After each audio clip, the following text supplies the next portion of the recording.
সবার জন্য সুবিধা নিশ্চিত করার জন্য তিনি শহীদ হয়েছেন। আজকে এই জানাজা নামাজে পরিচালনা করবেন আমাদের বিশ্ববিদ্যালয় মসজিদের ইমাম মহোদয় মুয়াজ্জিন সাহেব।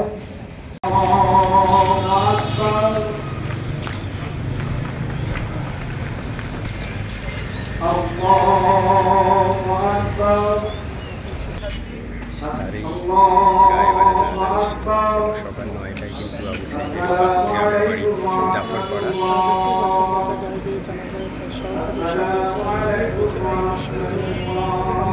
সেখানে কিন্তু আবু সাঈদের যে গ্রামের বাড়ি জাফরপাড়া অর্থাৎ পীরগঞ্জের যে গ্রামের বাড়ি সেই জায়গায় কিন্তু অনুষ্ঠিত হয়েছে এবং সকাল ৯টায় কিন্তু সেটি অনুষ্ঠিত হয় এবং সেই জায়গা থেকে কিন্তু তারপরে সাধারণ শিক্ষার্থীদের যে ব্যানারে একটি গাইবানা জানাজা হওয়ার কথা সেটি কিন্তু এখন শেষ হয়ে গেছে।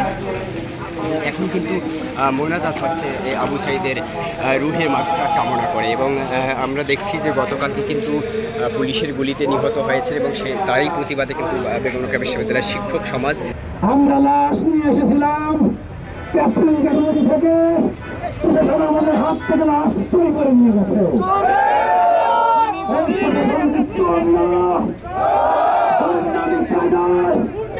আমাদের লাশকেও তারা রাস্তায় চুরি করে নিয়ে গেছে। আপনারা সবাই জানেন আমাদের ভাই প্রাণ দিয়েছেন, সেই ভাষা